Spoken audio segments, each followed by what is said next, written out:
hagan un esfuerzo, mis hermanas. No se queden en sus casas porque la cosa está muy difícil. Y no nos despreocupemos, porque si nos despreocupamos, aquí nos vamos a quedar. Que el Señor bendiga, pastor, muchas gracias. Y bendiga a todos mis hermanos en el nombre de Jesús. Amén. Dios le bendiga, hermana Mónica. Amén. Y ciertamente tiene mucha razón. Cuando ponían los bueyes a arar, ponían un buey viejo y un buey nuevo. Cuando se paraba el buey viejo, el buey nuevo tenía que pararse también. Y eso es para equiparar. La unidad es importante en la iglesia. Amén. Y es Dios el que somete a la iglesia, no nosotros los hombres. ¿Ven? Y eso es importante. La sujeción. Ayer nos hablaba también el Señor de eso. En Efesios 4 también nos habla de la unidad. Y es cierto, para edificar, andarán juntos si no estuvieran de acuerdo. Es imposible. Hoy día la iglesia está dividida. Y no solamente tal vez en este lugar o en otro lugar. Está dividida hace mucho tiempo. Y eso es porque han entrado pensamientos foráneos a la iglesia. Se ha quitado la escritura. Nosotros, y cuando hablo de iglesia, yo también estoy parte de la iglesia. Se ha quitado la palabra. Pero lo que pasó en Israel. ¿Cómo termina Israel después de entrar de la tierra a la tierra prometida? Haciendo lo que bien le parecía a cada uno. Murió Josué y quedó la espada. No había nadie que lo dirigiera y todos hacían lo que bien le parecía. Y eso es lo de esa. Porque tal como dice mi hermana, nosotros tenemos una escritura. Y todo hombre de Dios y mujer de Dios debe regirse por la escritura. La escritura ordena. Amén. El salmista dice, tú ordenaste que fueran ordenados mis caminos. Salmo 119 es una oda a la palabra. Y si hay algo que está afectando hoy día a la iglesia es eso. Falta de palabra. Porque sin profecía el pueblo se desenfrena.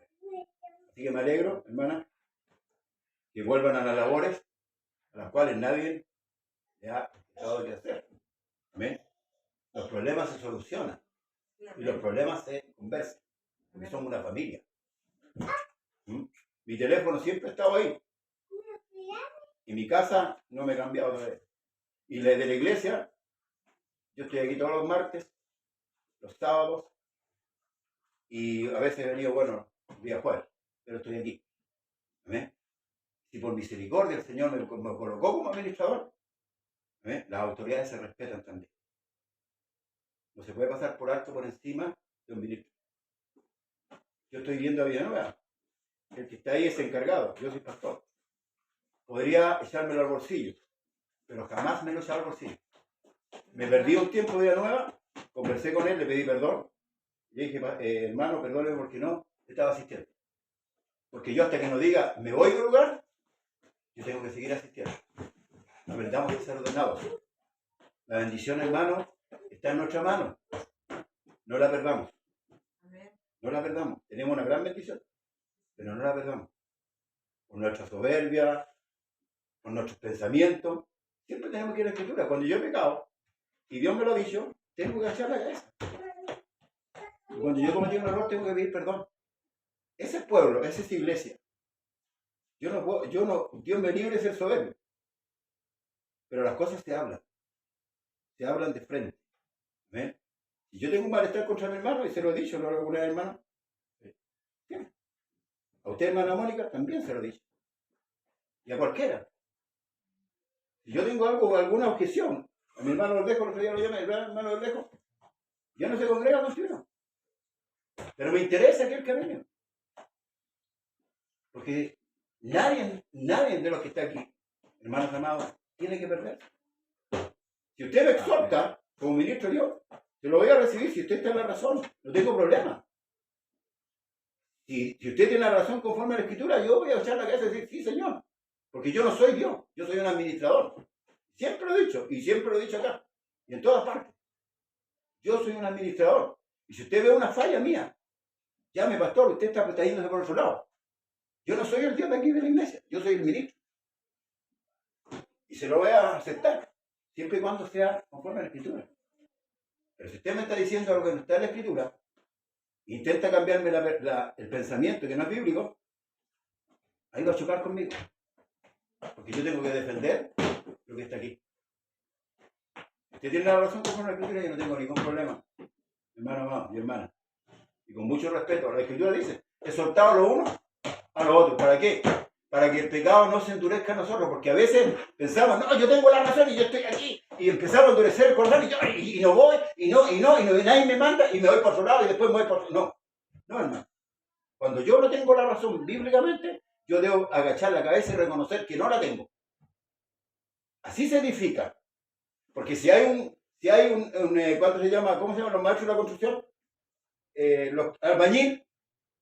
¿Quién manda más? ¿El albañil o el ayudante, el jornalero? ¿Quién sabe más? ¿El ingeniero o el albañil? Aunque a veces los albañiles saben mucho más, porque son más experimentados. Pero cuando el albañil va y le dice, maestro o jefe, oiga, mire esto aquí, y el ingeniero reconoce porque él ha estudiado, le da la entrada al albañil. Si aquí estamos edificando todo, si aquí nadie es exclusivo. El único exclusivo es el Señor. Amén. Y la Escritura dice que debemos amarnos los unos a los otros. Y por amor debemos enfrentarnos, confrontarnos, pero no malamente, no como enemigos. Porque aquí somos hermanos. Porque si yo enfrento un problema, hermana, mirándola a usted como enemiga, estoy sonado. No tengo ni a la mínima entrada al reino. Porque no estoy mirándola como un hermano para corregirlo. Lo estoy mirando como un enemigo. Y aquí nadie es enemigo de nadie. El único enemigo que tenemos se llama Satanás.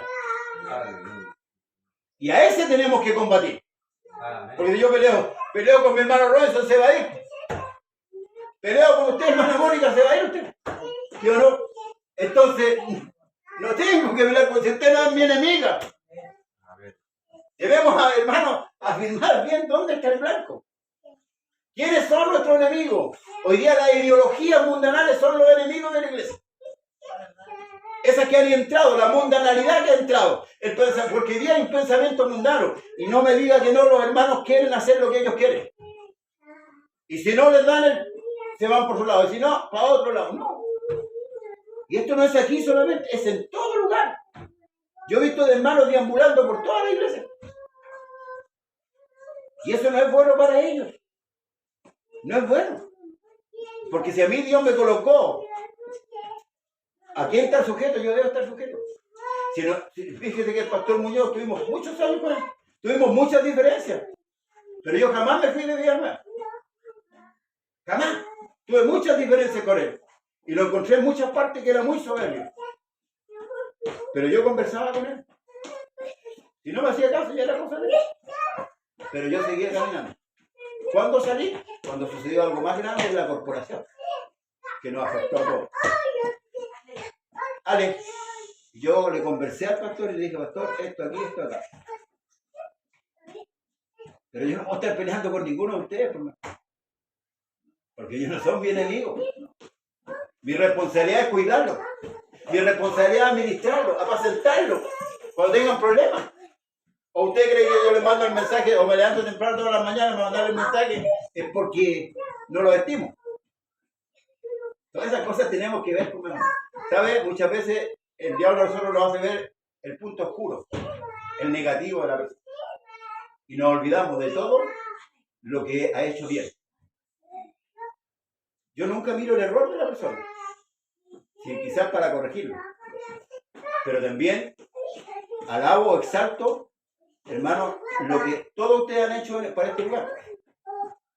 Porque yo puedo hablar con mucha soberbia y decir, ¿sabe qué más? Yo cierro este lugar y voy a caminar a otro lado. Voy a hablar como hombre, como dijo Pablo. Voy a hablar con un poquito de locura.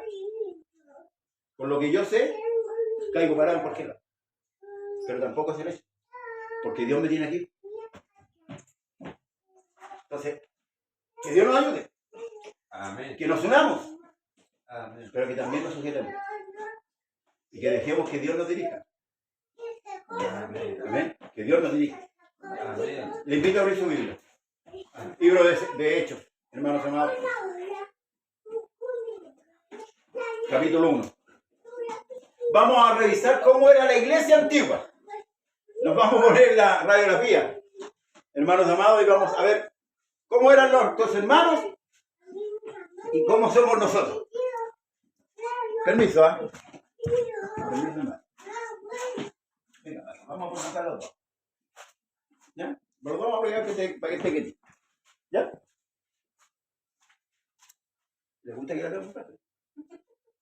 ¿Lo tiene? Hechos capítulo 1. A medida que lo va encontrando, se va poniendo de pie. Amén. Le damos lectura. ¿Lo tenemos? Amén. Amén. Le damos lectura en el nombre poderoso de nuestro gran Dios, Señor y Salvador Jesús. Amén. En el primer tratado, oh Teófilo, hablé acerca de todas las cosas que Jesús comenzó a hacer y a enseñar. Padre eterno, Dios todopoderoso, creador del cielo y de la tierra, te bendecimos en esta hora y te rogamos, Señor, en este ánimo, en este espíritu que hay en este día, Señor, nos hables a nuestra conciencia, a nuestro corazón. Habla a mi hermano, a mi hermana, háblame, Señor amado, porque yo necesito que tú me hables a mi vida. Cada día, Señor, que tú nos das, que tú nos regalas, es un nuevo comienzo, es un nuevo tiempo, Señor, para enmendar y endechar los errores. Somos hombres mortales, hombres que estamos en lucha todavía, que cometemos muchos errores todavía, que faltamos, Señor, con pensamientos, con miradas, con dichos, Señor amado. Pero ayúdanos a ser corregidos cada día por medio de tu palabra. Tú sabes lo que significa para nosotros tu palabra. Cuán valiosa es para nuestra alma. Por tanto pedimos que a través de tu Santo Espíritu, Señor amado, en la quietud de tu pueblo, usted hable a nuestra conciencia. Ayuda a mi hermana que están enfermas, mi hermana María, mi hermana María Verdame, mi hermana María Olivia, Señor amado, mi hermana Claudia, Señor amado, mi hermano Manuel, y todos los que no están, Señor, mi hermano Néstor, y todos los que no están, Señor, en esta noche. Ayúdales a cada uno de ellos. Fortalézcalos, Señor, si hay debilidades, si hay enfermedades, que la gracia tuya sea sobre cada uno de ellos. Te pido en el nombre de Jesús, para la gloria de su nombre. Amén. Y amén. Gloria al nombre de Jesús. A su nombre sea la gloria. Amén. Ya, te la entrego. Tómela en brazos y sentadita. Ya. Bien. Esta carta la escribe el doctor Lucas. ¿Quién fue Lucas? Lucas, hermanos amados, no anduvo con Jesús. Y usted lo ve que escribe el libro de Lucas. Amén. Él dice, Hechos es el segundo libro de Lucas, la continuación de su evangelio, que narra las primeras 3 décadas de la historia de la iglesia. En este libro, Lucas hace énfasis en la obra del Espíritu Santo a través del hombre llamado por Dios para testificar de Jesucristo en Jerusalén, en toda Judea, en Samaria y hasta lo último de la tierra. La narrativa sigue este mismo orden.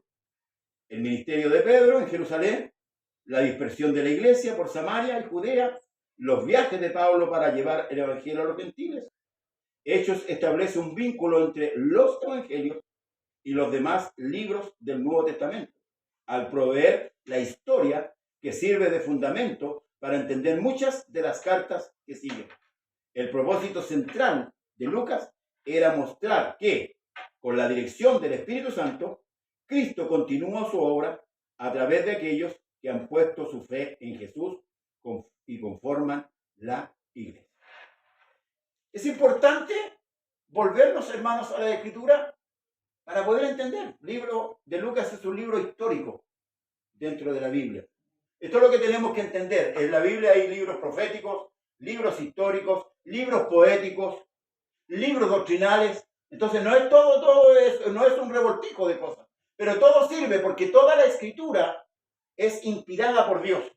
Útil para enseñar, para redarguir, para corregir, ¿cierto? A fin de que el hombre de Dios sea, escuche, enteramente preparado para toda buena obra. ¿Qué nos va perfeccionando? El conocimiento, la ciencia de Dios va perfeccionando al hombre, lo va sacando del error. Porque nosotros nacemos en una cultura. Yo nací católico, apostólico romano. Sí nací yo, o sea, por decisión de mis padres. Y ellos me implantaron una idea. Me enseñaron a adorar ídolos. Esa es la idea, ¿verdad? Que ellos me implantaron.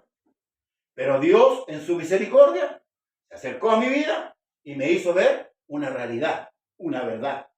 Así también todos nosotros, hermanos, nacemos de una u otra manera, como dice Pablo, pecadores, ¿verdad? Injustos. Pero Dios sale al camino del hombre, ¿para qué? Para traerlo, para perdonarlo y para perfeccionarlo. Y por eso que, hermanos amados, este hombre llamado Lucas hace el relato histórico en este libro de lo que sucedió en la iglesia. ¿Cuál era el comportamiento de la iglesia? Y cuando nosotros leímos, si alguien se ha leído este libro completo, va a ver cuán distante está nuestra realidad con la de ellos. Y usted podrá decir, es que eran otros años, es que eran otros tiempos. Pero la Escritura dice que la cabeza de la iglesia es el mismo ayer, hoy y por los siglos. Entonces, el mal no está en Dios, el mal está en nosotros. Nosotros hemos cambiado. ¿Y por qué? Porque muchas veces, hermanos amados, queremos implantar nuestra cultura de lo que yo he aprendido o de lo que yo traigo en mi base. Por eso es necesario, por eso que Pablo se dedica en el Espíritu de Dios a escribir cartas doctrinales, enseñando a la iglesia el comportamiento, qué debe hacer la iglesia, cómo debe moverse la iglesia. Y por eso es importante leer la Biblia. Usted debería estarme siguiendo con la Biblia ahí, con la Biblia abierta. Si lo que yo estoy leyendo está aquí o no está aquí. Eso, hermanos, nos muestra que hay nobleza en nosotros.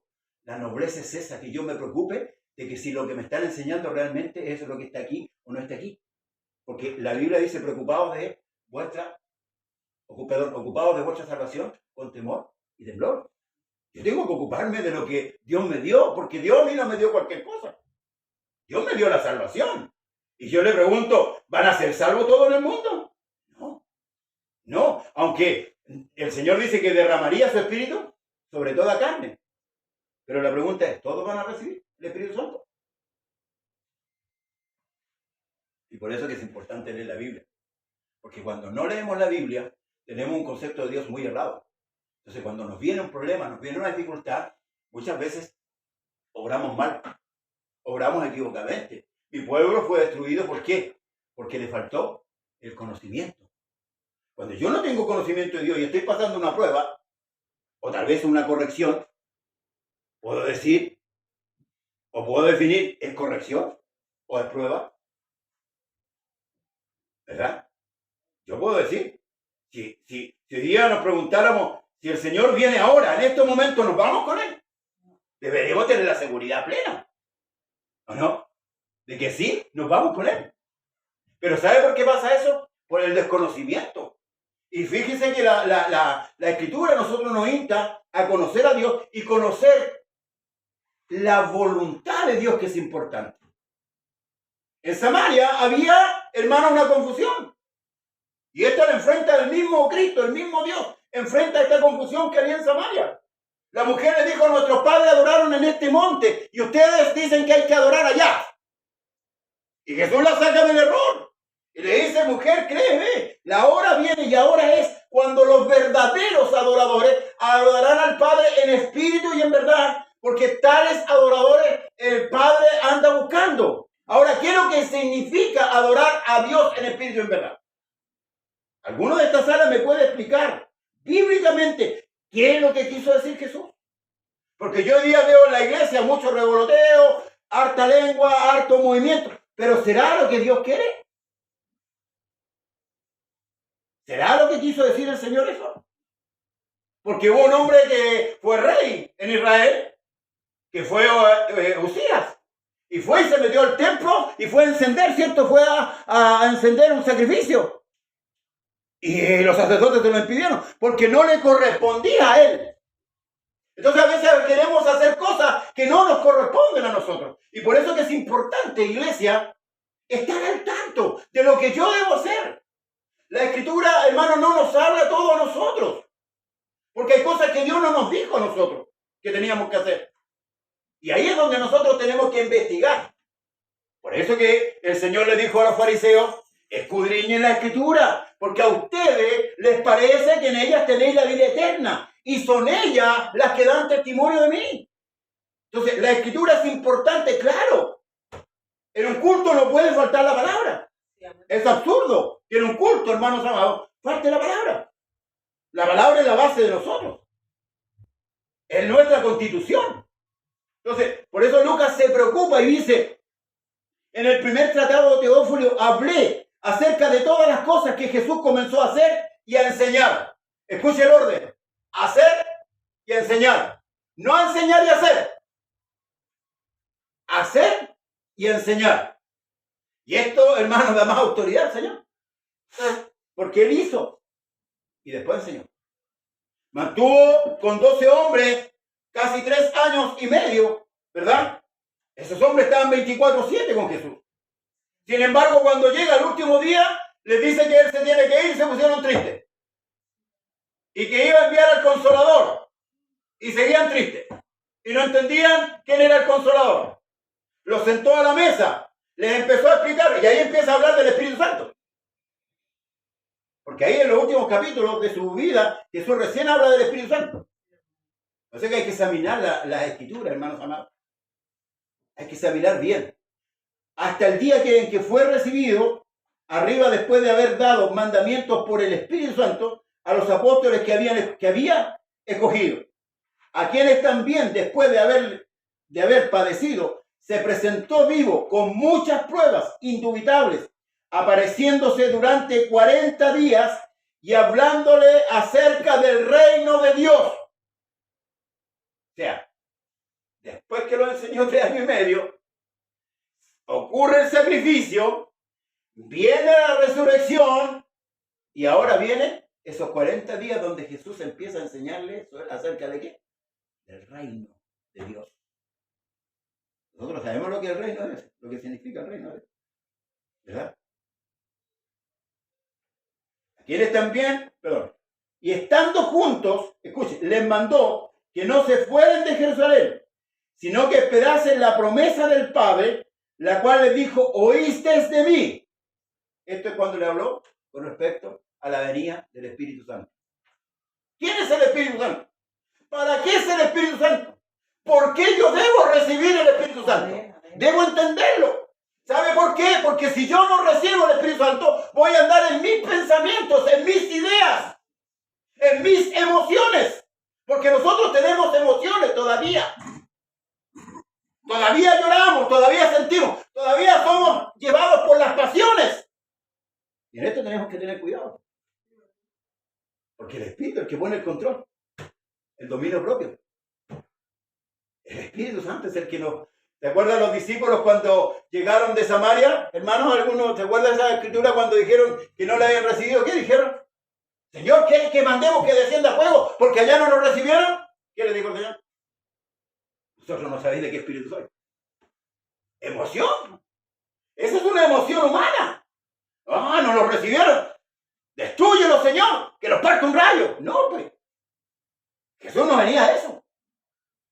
Entonces, para entender la mente de Cristo, tenemos que tener su espíritu y su palabra. Eso es importante.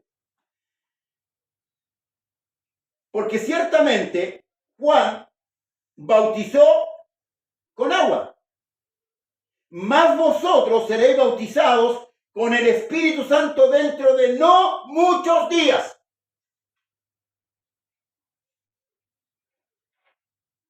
Esta es la importancia de tener a Dios en nosotros. Porque cuando Dios está con nosotros, direccionando nuestra vida, vamos a hacer siempre su voluntad porque vamos a estar sujetos. ¿A quién? A la cabeza. Y la cabeza es Cristo.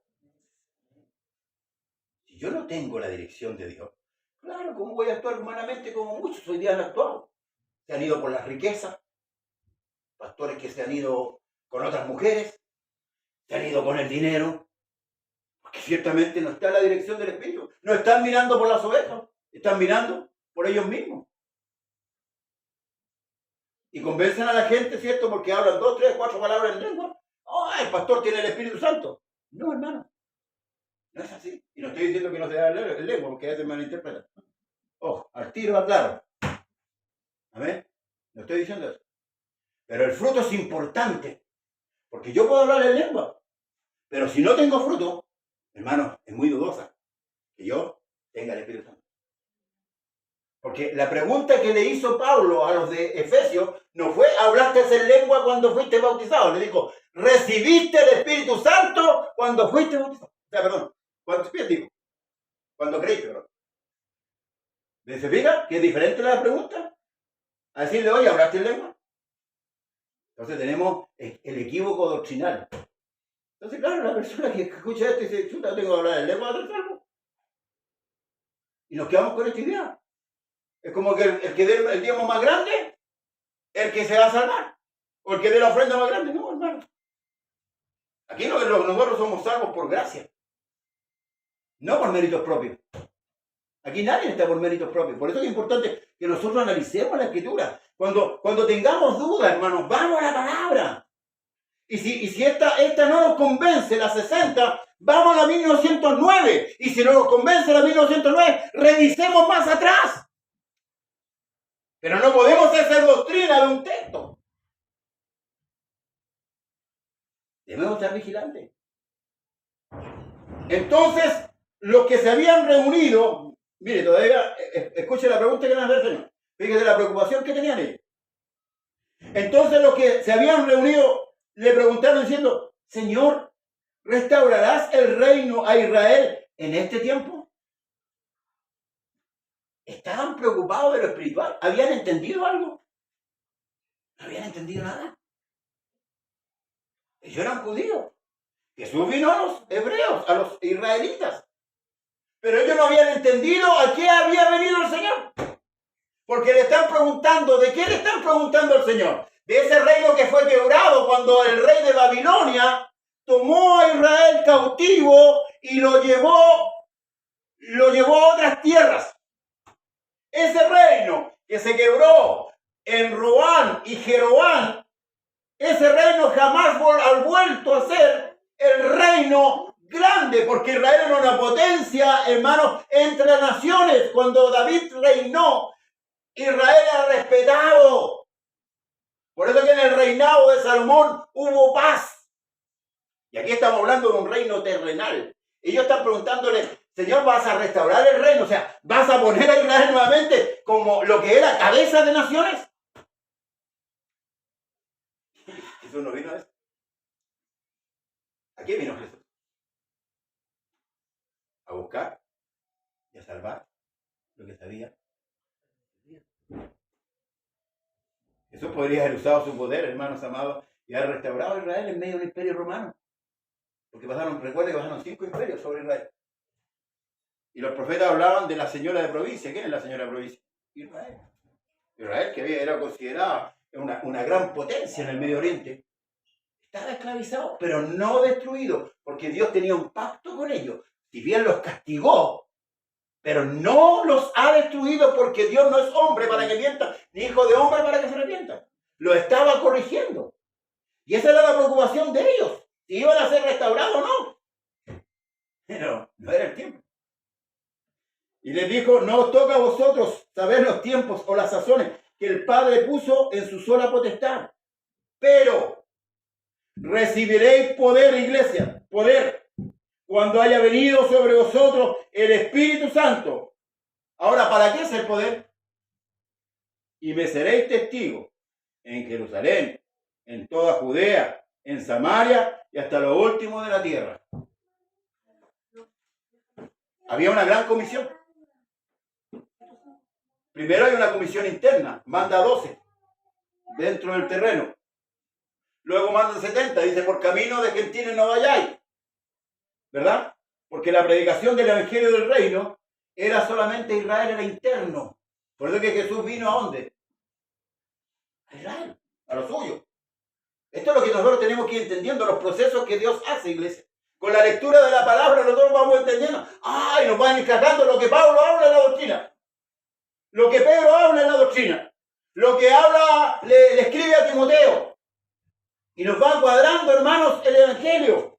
Y esto, ¿sabe lo que se va significando en nuestra vida? El afirmarnos en este Evangelio. para que nadie nos mueva. Pero debemos entender la Escritura.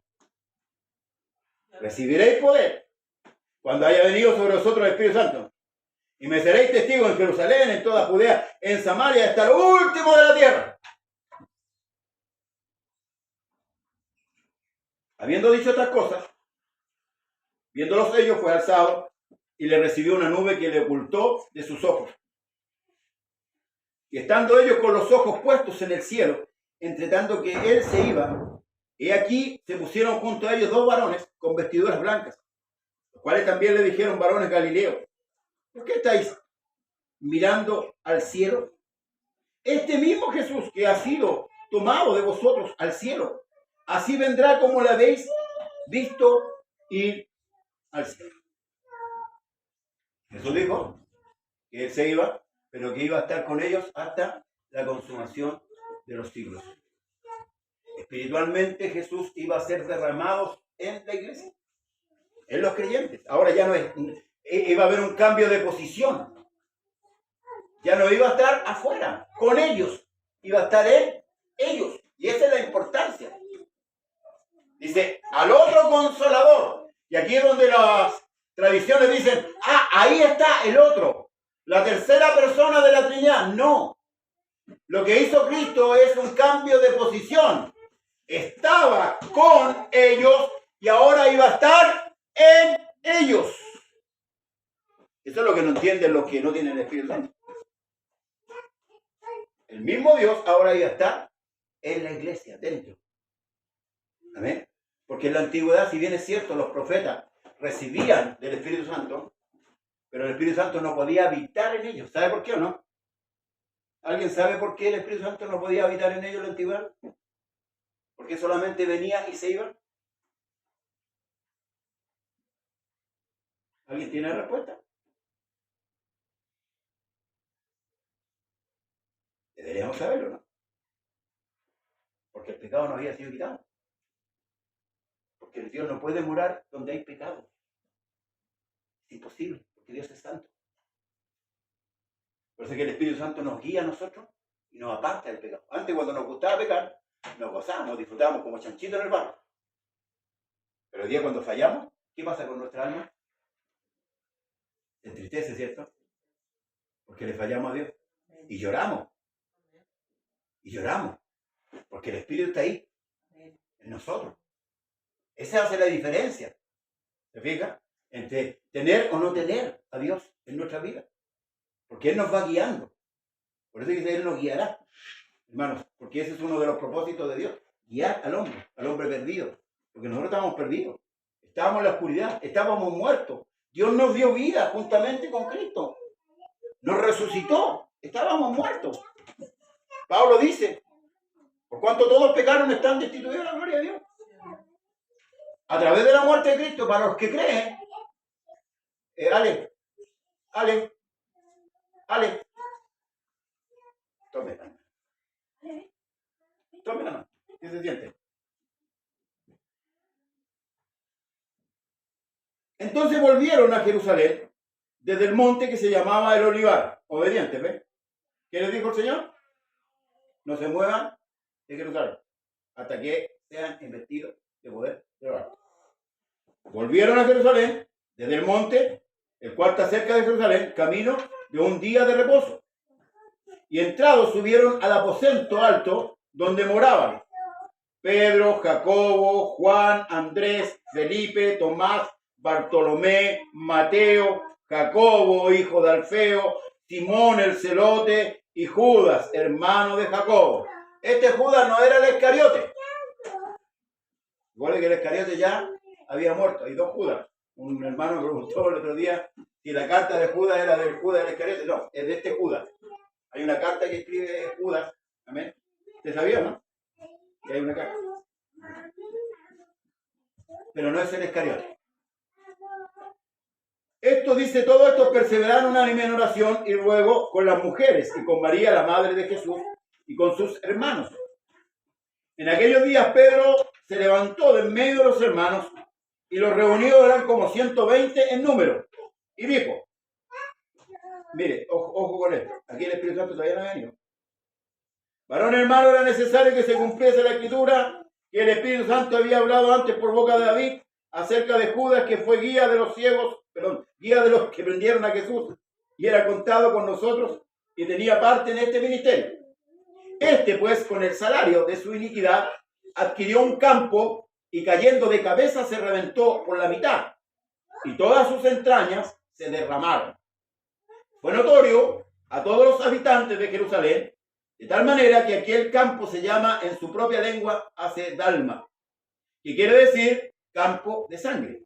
Este no lo compró Judas, porque ya estaba muerto, era ilógico que él fuera muerto a comprar el campo. Los sacerdotes tomaron la moneda, las 30 piezas de plata, y donde Judas cayó, compraron ese campo para él. Porque ahí se hicieron los santos, no podían recibir plata de sangre. Ahí. En el pretorio tampoco quisieron entrar porque se podían contaminar. Y ya las manos ya y la mente llena de sangre. Hipocresía. Eso es hipocresía religiosa. Amén. Lo mismo sucede acá. Y esto es lo que Pedro le está haciendo mención a los que estaban reunidos. Y fue notorio, dice, a todos los habitantes de Jerusalén, de tal manera que aquí el campo se llama en su propia lengua Acedalma, que quiere decir campo de sangre. Porque está escrito en el libro de los Salmos, sea hecha, esto es Salmo 69, verso 25, porque está escrito en el libro de los Salmos, sea hecha desierta su habitación y no haya quien more en ella. Y tome otro su oficio. Estaba profetizado. Entonces estaba profetizado que Judas tenía que morir. No, podría haber sido Pedro, podría haber sido Juan, podría haber sido cualquiera de los discípulos.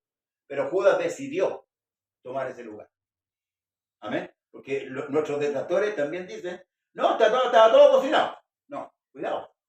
Judas amó el precio de la maldad. Él era tesorero y se echaba al bolsillo de la ofrenda, lo recaudaba. Por eso es que cuando se acuerda de ese capítulo donde hay una mujer que tomó un perfume de alto precio y lo derramó sobre Cristo, ¿cuál fue la declaración de Judas? Para que este desperdicio podría haberse vendido este perfume en 200 denarios y haberse dado a los pobres. Judas era más político y religioso, porque los políticos piensan así. Pero cuando tienen la plata de los pobres, se la echan al bolsillo. Por eso yo no creo en la política, no creo en los hombres, y tampoco me inmiscuyo en eso, porque ellos son amadores de sí mismos, no piensan en lo demás. Entonces, hermano, Judas tomó ese oficio, tomó ese lugar, nadie se lo asignó, porque Jesús hasta el último, ¿verdad?, quiso que se arrepintiera. Pero eso, su obstinación lo llevó ¿a qué? A la condenación. Muchos por ahí en internet dicen, no, si Judas se salvó. No, no se salvó. Hija, tómela. No, tómela. Tómela, hija. Ya vamos a concluir. Nos queda poquito. Está con las pilas puestas. Es necesario, pues, que de estos hombres que han estado juntos con nosotros todo el tiempo, que el Señor Jesús entraba y salía entre nosotros, comenzando desde el bautismo de Juan hasta el día en que de entre nosotros fue recibido arriba, uno se ha hecho testigo con nosotros de su resurrección. ¿Qué pretendía Pedro aquí? Ocupar el cupo vacío. Pedro. No había venido el Espíritu Santo. Pedro. Ahora, ¿por qué digo yo que esto es humano? Veamos. Y señalaron a dos. A José, llamado Barsabás, que tenía por sobrenombre Justo, y a Matías. Y orando, dijeron, tú, Señor, que conoces los corazones de todos, muéstranos cuál de estos dos has escogido, para que tome la parte de este ministerio y apostolado de que cayó Judas por transgresión, para irse a su propio lugar. Y le echaron suerte. Y la suerte cayó sobre Matías y fue contado con los 11 apóstoles. ¿Fue decisión divina? Echaron suerte. Porque a los otros 12 ¿Quién los llamó? El Señor los llamó. Por eso que yo no creo en el apostolado en este tiempo. Aquellos hombres que se llaman apóstoles porque tienen 2, 3 o 4 iglesias. Porque el Señor es el que llama. Y aquí la elección fue muy humana porque echaron suerte. Ellos lo escogieron. Se adelantó, claro. Porque el apóstol número 12, nosotros sabemos que aparece en el capítulo 9, de hecho. Que es el apóstol Pablo. Que compone los 12 que el Señor le dijo que él le iba a cenar un reino para que juzgaran a las 12 tribus de Israel. ¿Amén? Entonces, esta elección, por eso, hermano, nosotros tenemos que ser sobrios. Mayormente en estos tiempos. No dejarnos llevar por las emociones humanas. Que a veces quieren aparentar que son divinas. Pero no son divinas. Hoy día, todos los ismos que han entrado dentro de la iglesia, hay que analizarlos uno por uno. Uno por uno. Porque esos ismos son pensamientos. El modernismo, el subjetivismo. Perdón, lo voy a para que no...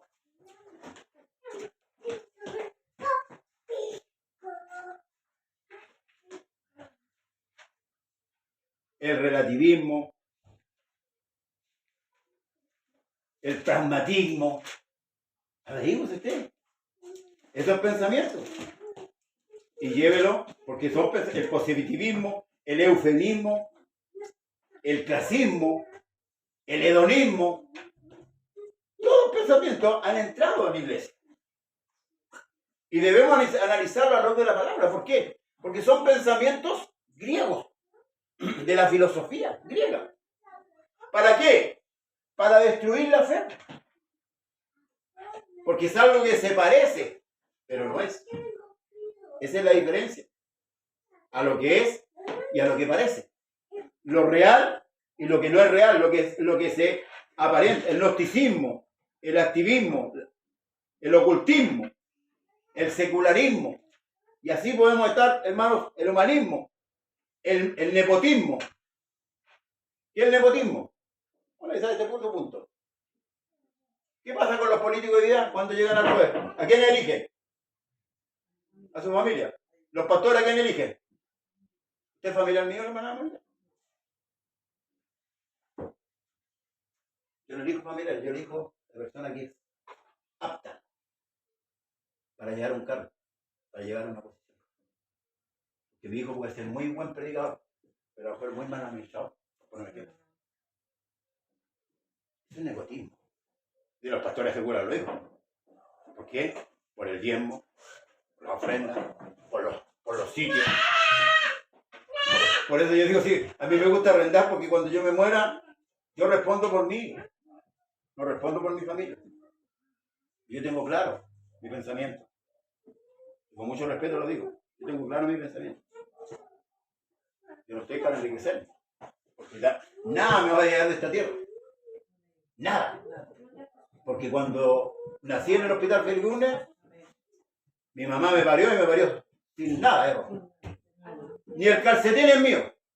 Ni este vestón que me lo regalaron tampoco es mío. Pero hoy día está eso. Y la gente piensa que lo hace bien. Entonces debemos analizar, hermano. Nosotros como iglesia, debemos analizar todas las cosas. ¿Por qué? Porque la iglesia hoy día está en peligro. El legalismo dentro de la iglesia, el liberalismo dentro de la iglesia, son enemigos potentes para la destrucción, pues. Hermanos que son liberales, que hacen lo que quieren. Otros que son legalistas, que andan condenando a medio mundo. Debemos estudiar eso. Aquí la decisión la tomaron muy humanos. Éramos 12, se murió uno, hay que suplirlo. Pero será la voluntad de Dios. Porque primero le pidieron a Dios y después echaron suerte. No vino Dios a decirle, en cambio, si usted sigue leyendo y que vamos a llegar más adelante con la ayuda del Señor, el Espíritu Santo dijo apartarme a Saulo y a Bernabé para la obra del ministerio. ¿Se ve diferente, no? totalmente diferente. Entonces debemos tener cuidado, iglesia. Volvamos a estudiar la Escritura. Démoslo el tiempo. Pidámosle a Dios entendimiento. Porque esto tiene que ser sobrio, hermano. No podemos poner a los bueyes detrás de la carreta. Los bueyes van delante de la carreta para que la cosa marche. Y por eso decía, si hay un equívoco, debemos enmendar, debemos endechar, debemos corregirnos, pero por medio de la palabra. ¿Saben lo que pasaba en Israel cuando escaseó la palabra? Por amor el Señor mandó a los profetas. Porque el Señor, si no hubiera amado a Israel, no hubiera enviado ni a Isaías, ni a Jeremías, ni a Ezequiel, ni a ninguno de los profetas. Le hubiera cerrado la puerta como se la cerró 400 años desde el último profeta hasta Juan. Se hastió el Señor. 400 años sin hablarle ni una palabra a Israel. Imagínense cómo se condujo el pueblo de Israel. Sin profeta.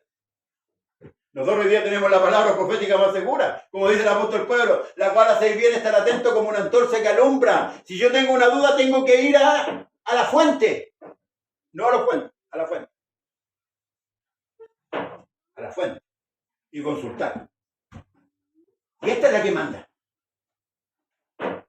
Por eso no tenemos, hermanos amados, que dejarnos guiar por la emoción, sino por lo espiritual. El Señor nos ayude. Amén. A veces pareciera que uno, hermano, cuando habla de esta manera, pareciera ser como soberbio, como terco, como ya su idea. Pero siempre, hermano, y siempre se lo he dicho a la hermana, me llamó mucho la atención del padre de ella. Yo con él compartimos muchas veces conversaciones. Y de la manera que él enseñaba me gustaba mucho. Y usted parece, yo cuando lo conocí, que me llamó la atención también que duro de carácter el hombre, dije yo. Porque había un hombre que estaba leyendo mal. Y cuando usted lee mal, entiende mal. Por lógica. Y lo hizo leer de nuevo. Dijo, no, hermano, lea bien. Porque si hay una cosa, nosotros no sabemos leer. Sabemos contar las letras. Era malo para el castellano. Y lo declaro públicamente. Hoy día, la Biblia me ha enseñado a leer. Entonces me llamó la atención y yo podría haber pensado, uy, parece un hombre este pastor. Pero después lo fui conociendo. Y me gustó mucho la actitud. El hombre era correcto. ¿Y usted lo veía? ¿Qué una hermana por eso? No, porque yo amé mucho. Y para mí fue ejemplo. Entonces, hermanos, seamos celosos. Seamos celosos de lo que tenemos. Y analicemos todo. Todo. Debemos hacerlo en profundidad. El espejo nos dice a nosotros si estamos bien peinaditos, bien afeitaditos, ¿no? Este es el espejo. Por eso que Santiago dice que el que oye la palabra es semejante al que se mira un espejo y luego se va y olvida su apariencia. La palabra es el espejo. Y por eso que, hermanos amados, cuando hubo, con esto termino, cuando hubo el tiempo de que llevaron a cautivo a Israel y después, hermanos, viene Esdras, viene Nehemías, ¿se acuerdan, no? Que volvieron del cautiverio, edificaron los muros, ¿se acuerdan? Y los muros estaban derribados y las puertas de Jerusalén estaban derribadas, ya estaban quemadas. Y el rey le permitió a Nehemías venir a edificar. Y Dios proveyó todos los materiales, todo. Después que volvieron, se juntaron. Y usted lo lee, me gusta mucho esta expresión. Dice que se juntaron en la plaza, todo Israel. Y se juntaron como un solo hombre. Y Esdras leía la ley, hermano, ¿sabe? Hoy día nosotros pasamos media hora predicando y ya lo estamos lateando ya los hermanos. ¿A qué hora termina este larguero? Los quieren echar las ranas de repente. Pero ahí tuvieron desde la mañana hasta la noche. Niños pequeños, grandes, ancianos, de todo. Todo así. Y habían sacerdotes que le iban explicando a la gente la Escritura. Debemos amar la palabra de Dios, hermano. Amén. Ame la palabra de Dios. Amén. Ame las Escrituras. Le van a hacer bien. Amén. No se enoje con Dios. no va bien enojarse con Dios. A Pablo le dijeron, dura cosa de dar cosas contra Dios. Esto es para vida. Esto es para preservación de vida. Así lo dijo el Señor. Palabras son espíritu y son. Amemos la palabra. Que Dios le bendiga. Hermanos amados, la próxima reunión seguimos con el capítulo 2. Le invito a leerlo en su casa. Amén. Le invito a leerlo. Y si tiene dudas, llámeme. Pastor, porque yo lo entiendo de esta manera. Discutámonos. A lo mejor usted está equivocado, yo estoy equivocado. A lo mejor usted tiene la razón y yo no. Entonces, la próxima reunión, yo le voy a decir, hermano, me equivoqué. Me equivoqué. Esto es así. Gloria a Dios. Porque así edificamos. Usted que es jefe de obra, ¿cierto? Cuando ve algo malo, lo dice, ¿verdad? Tiene que estar ahí. ¿Por qué? Si la obra queda mala, que Dios la bendiga. El martes, si es que Dios no ha venido, le esperamos. Si te viene, sigamos trabajando unidos. Amén. Amémonos de verdad. Con sinceridad. Amén. Y se lo vuelvo a decir, la puerta mía siempre va a estar abierta. Si quiere decirme algo, conversar conmigo, no me tenga miedo a mí, téngale miedo al Señor. A veces le tenemos miedo a los pastores más que a Dios. Señor, téngale miedo al Señor. Amén. Póngase en pie. Nos vamos contentos. Amén. Vamos a orar a nuestro Dios. Padre eterno, Dios todopoderoso, creador del cielo y de la tierra, te damos gracias por tu amor, por tu misericordia. Gracias, Señor amado, por tu palabra el día de hoy, porque hemos aprendido cosas nuevas en este día. Porque en tu palabra, Señor, tenemos, aleluya, esa seguridad y esa confianza. Ayúdanos a cada uno de nosotros, como hijos tuyos, Señor, a hacer la obra, Dios mío, y a ser obedientes, Señor, a tu palabra. Unifica tu iglesia, que podamos ser uno, como usted también es uno. Enséñanos a amarnos cada día. Amén. Quita de nosotros aquellos que nos dividen, Señor. No permitas que el diablo haga su obra en este lugar y en ningún lugar de la iglesia, sino que la iglesia, Señor amado, pueda marchar unida, aleluya, hasta el día final, Señor, cuando usted abra los cielos y suene la final trompeta diciendo subid acá, benditos de mi Padre. Queremos llegar a aquel día, y si nos vamos antes, Señor amado, quizás por su llamado, queremos, Señor, un día despertar, aleluya, en la resurrección eterna, Señor amado, allá en los cielos para esa fiesta maravillosa, majestuosa. Amén. Señor amado, que viviremos todos los santos. Amén. Ayúdanos a ser fieles hasta la muerte, Señor amado. Y ahora, despida a tu pueblo en paz. Iglesia de Dios, reciba la bendición en el nombre de Jesús. Amén y amén. La gloria son para nuestro Dios. Gloria al nombre del Señor Jesús. A su nombre sea la gloria. Despídase de su hermano, deseale bendición y nos vemos el martes, si Dios así lo permite.